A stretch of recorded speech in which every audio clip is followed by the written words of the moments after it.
Good morning बच्चों आज हम बीए पार्ट तृतीय में फर्स्ट पेपर में हॉब्स का अध्ययन करेंगे। जैसा कि बच्चों मैंने पहले आपको पूर्व में जो विचारक पढ़ाए उसमें यूनानी विचारक प्लेटो और अरस्तु रहे।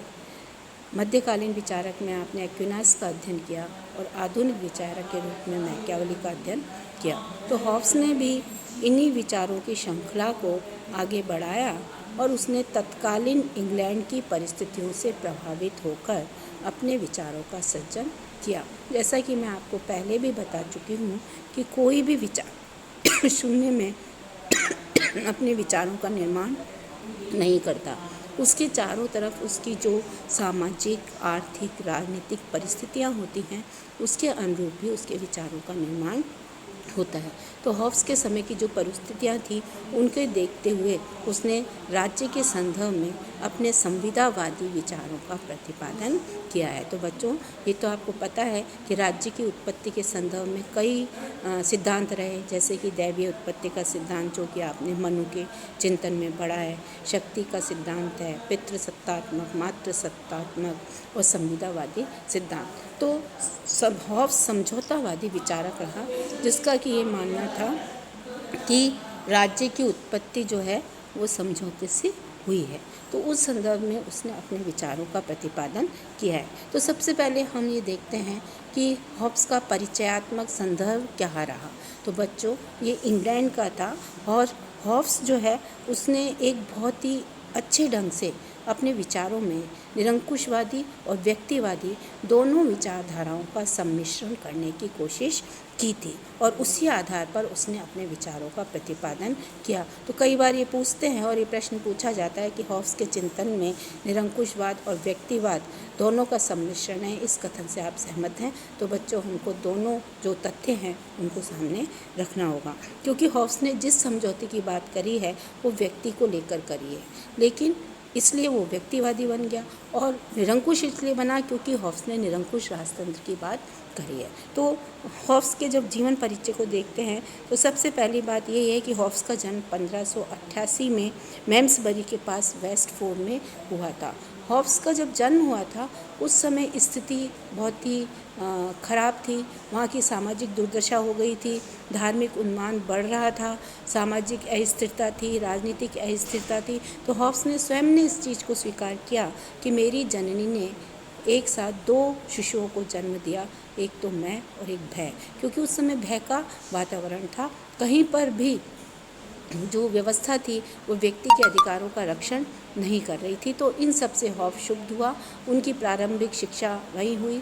शुरू से ही बहुत ही विलक्षण बुद्धिमान प्रतिभा का धनी था। इनके पिताजी भी जो थे वो क्रोधी स्वभाव के थे और उनका भी इनके ऊपर प्रभाव पड़ा। उस समय की परिस्थितियाँ ऐसी थी कि मानव में अच्छाइयों का कहीं पर भी कोई गुण दिखाई नहीं दे रहा था। भय, तृष्णा, स्वार्थ, कायरता, शत्रुता, ये सारी चीज़ें मानव में दिखाई दे रही थी। तो हॉब्स के जो हम चिंतन को बच्चों पढ़ेंगे तो हम देखेंगे कि उसने मानव प्रकृति में भी केवल एक झगड़ालू पक्ष को ही स्वीकार किया है, क्योंकि हॉब्स का अच्छाइयों से कहीं पर भी कोई पाला नहीं पड़ा था। तो उनका जन्म यहाँ हुआ था और हॉब्स का जन्म 1588 में हुआ था। तो बच्चों उस समय गृह युद्ध की स्थिति थी।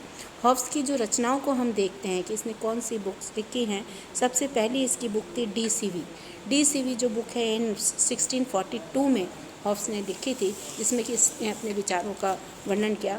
दूसरी है डी कॉर्पोरे, ये 1640 में लिखी थी। तीसरी है जो कि महान ग्रंथ के नाम से जानी जाती है, वह है लेवायथन का रचना इन्होंने 1651 में की थी। फोर्थ है एलिमेंट्स ऑफ लॉ, ये 1650 में बताई। और फिफ्थ है डी हार्मोनी, 1654 में। तो इस तरीके से हॉब्स ने अपनी कृतियों का प्रतिपादन किया और सबसे जो प्रमुख कृति है वह है उनकी लेवायथन क्या है बच्चों?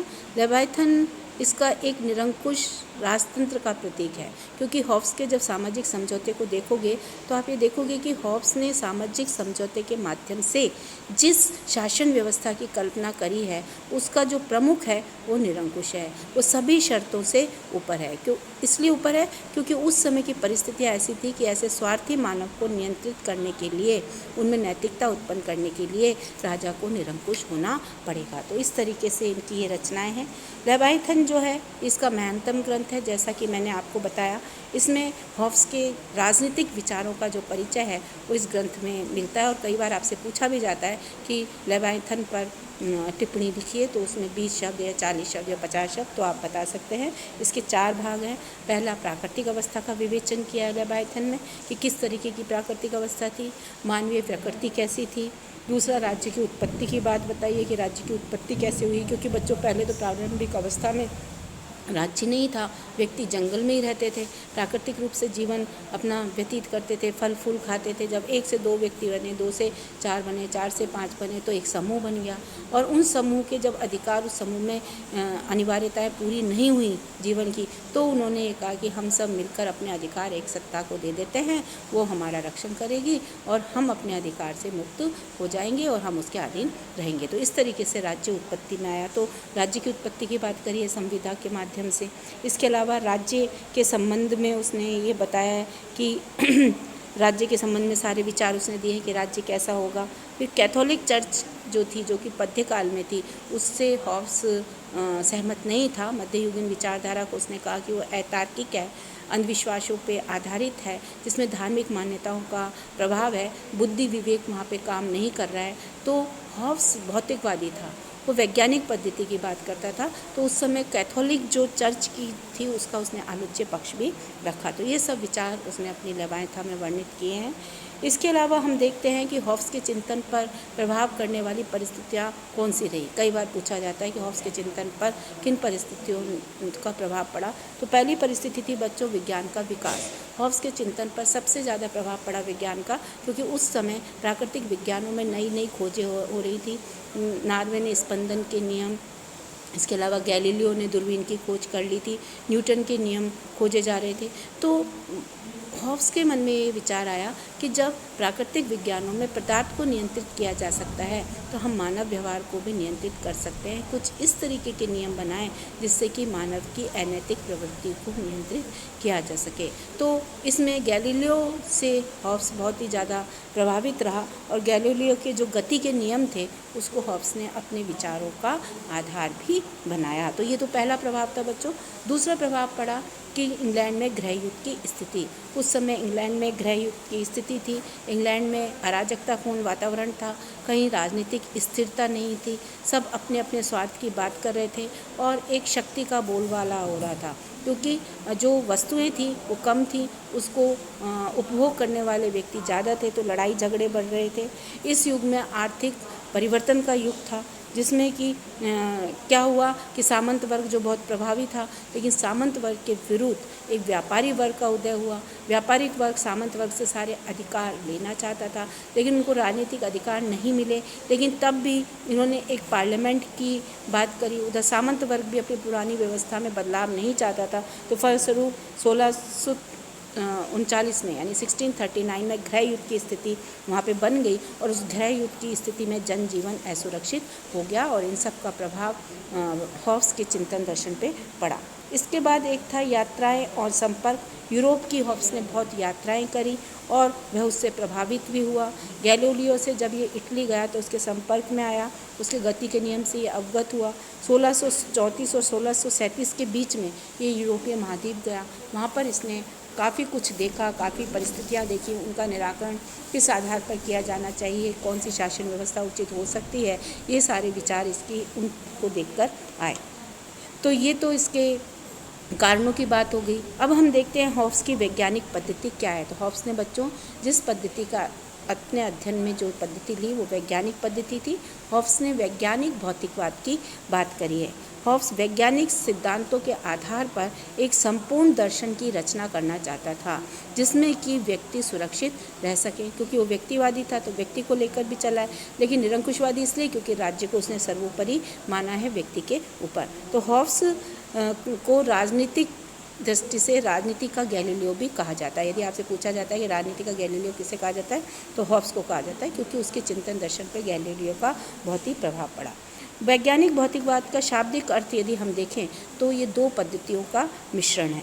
वैज्ञानिक का अर्थ है व्याख्या करना, कार्यकरण का सिद्धांत, व्यवस्था और निष्कर्ष ये निकालना, इसकी प्रवृत्ति। इन आधारों पर हॉब्स ने राजनीतिक दर्शन का निर्माण किया।